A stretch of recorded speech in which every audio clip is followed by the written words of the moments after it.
Hey guys, this is the next video in chapter 3 where we talk about reactions, and we just have a few basic short ideas.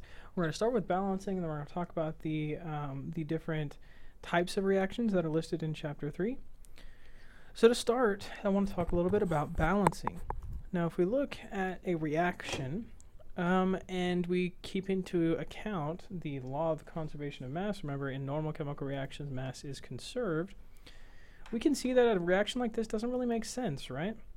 Because we've got, if we look, we've got 3 B's, and this is kind of a basic reaction, and we've only got 1 B on this side. So basically what we're saying is that in this process, we're destroying 2 B's and a C, and we can't destroy mass. Mass neither can be created nor destroyed.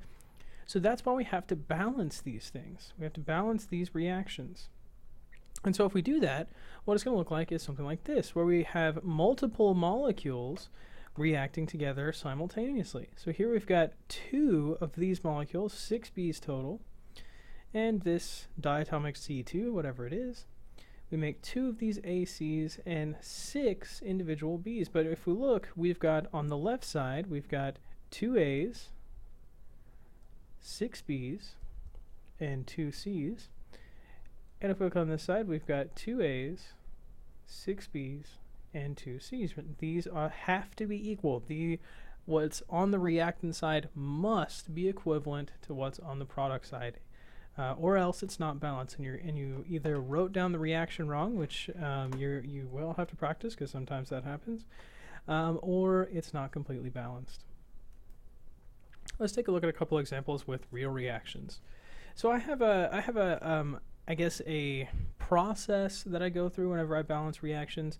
I usually start with metals first, then non-metals that aren't carbon or oxygen, or aren't hydrogen and oxygen, sorry.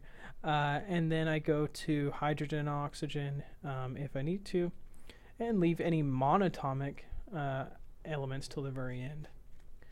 So here we've got cobalt 3 bromide and calcium sulfate, and if we look on the right hand side, we've got 2 cobalt, so we're going to need 2 cobalts here, right? Calcium's fine, sulfate's not fine though, and if we look, we've got 3 sulfates. Now whenever you're balancing reactions, keep in mind that for about 90% of the time polyatomic ions stay together on both sides of the reaction, and so you can treat them as one thing. We've got 3 sulfates, so we need 3 sulfates. It's much better to balance things that way and try to do 12 oxygens and 3 sulfurs. So 3 sulfates here. And now I've got 3 calciums on the left-hand side, 1 calcium on the right-hand side, so I need a 3 there. And you can see I've got 6 bromine, 6 bromine. So if we write this out and kind of list it out, we've got 2 cobalts, 6 bromine, 3 calcium, and 3 sulfate, 3SO4. On this side, I've got 2 cobalts,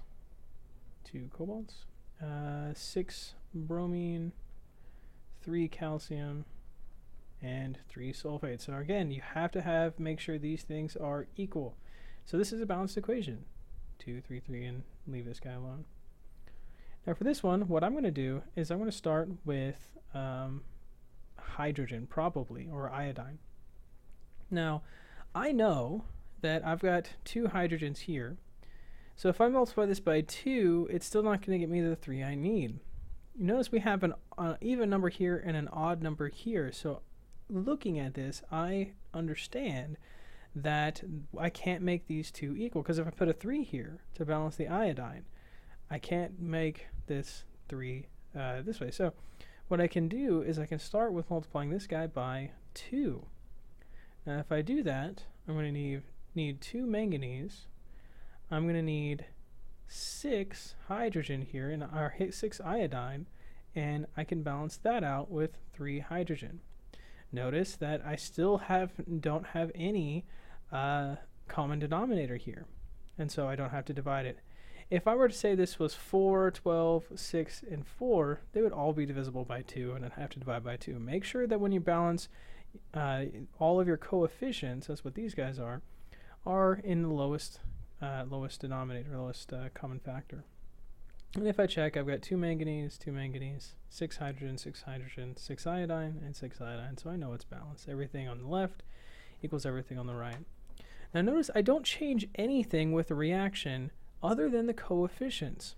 Stepping back just a little bit, we can see that that's all I can do. These coefficients here tell me that's the number of atoms we have. So here we've got 2Ab3, that's 2 of these molecules.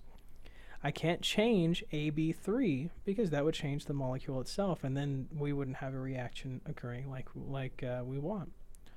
Likewise, whenever I add these coefficients, this tells me I've got 2 cobalt-3 bromide molecules reacting in this reaction. Not CO2Br6. Do not ever change the subscripts. Only change the coefficient. Okay, only change the coefficient.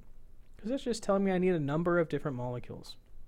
Now, this one was kind of odd, right? This one we had to multiply something by 2 before we even started. Now there's another way to do it, and I'll show you how that is. Okay, so here we have one of my favorite reactions, the combustion of octane, right? Everyone loves explosions. And it's kind of an interesting way to balance things. So if we go through this, we've got 8 carbons on the right, or on the left, so I can put 8 carbons here. I've got 18 hydrogen, so leaving oxygen, monatomic, or, you know, by itself until the end. We're 18 here, so I'll do 9 here. Now look at how many oxygens I have on the right. I've got 16 from carbon dioxide plus 9 from the water. That gives me 25. Now, can I multiply 2 by anything to get 25? Or a whole number? Is there a whole number I can multiply 2 by to get 25? Of course not. But there is something I can multiply 2 by to get 25, and that is 25 over 2, or 12.5, right? Well, I can't have a fraction in my reaction, right? So what do? I multiply the whole reaction to get rid of it. So I'm going to multiply everything by 2. And what I get is I get my balanced chemical reaction. So we've got this guy right here, which if I write these in, we've got 2 octanes, got to multiply everything by 2, 25 oxygen, 16 carbon dioxide, and 18 water molecules. So if I look at the number of molecules on both, or number of atoms on both sides, I've got 2 octane molecules, so 2 times 8, 16 carbon, 2 times 18, 36 hydrogen, and 50 oxygen. On this side, I've got 16 carbon, 18 times 2 gives me 36 hydrogen, and if I look, I've got 32 oxygen here, plus 18 from water. That gives me 50 oxygen, so it's balanced.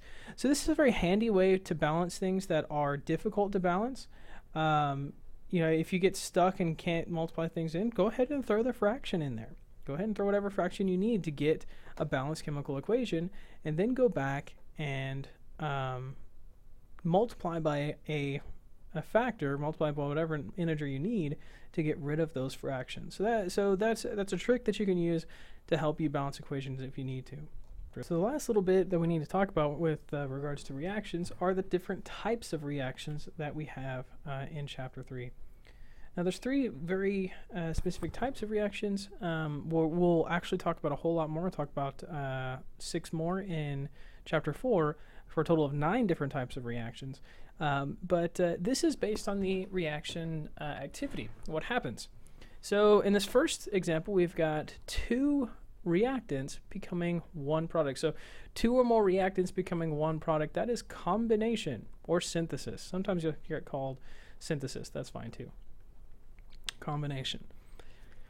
And that's all. We've got more than 1 reactant forming 1 product. Now for the second reaction here, we've got 1 reactant forming more than 1 product, and that is decomposition. Decomposition. Okay. And so that's more than 1 reactant. So we've got 1 reactant forming more than 1 product. Now the last reaction type in Chapter 3 is combustion, which is what this is. And there's just one form. So combustion can happen with more molecules than just hydrocarbons. You know, we can have all sorts of organic molecules undergoing combustion. We can have even some inorganic molecules. One that comes to mind is sulfur-containing molecules that can also combust using this thing. But what I want you guys to know is that if we have a hydrocarbon, which is a compound containing hydrogen and carbon, like we have here, we can also throw an oxygen in there if we want. But if we have these organic molecules combusting, and I will tell you these organic molecules, you know, I won't expect you to know what ethanol is or what benzene is or whatever. So if we have these molecules reacting, and I tell you that it's combusting, the point here is that these molecules in a combustion reaction react with oxygen to form carbon dioxide and water. Okay, much like we saw with our octane in the previous slide, it reacts with oxygen to form carbon dioxide and water. The reason why that's important is because I always put at least one question on there that is, you know, write me out the combustion reaction for, you know, the combustion of ethanol or the combustion of ethane or propane or butane or whatever. But it always follows the same thing. The molecule I tell you plus oxygen makes carbon dioxide and water. And so remember that and you'll be all set.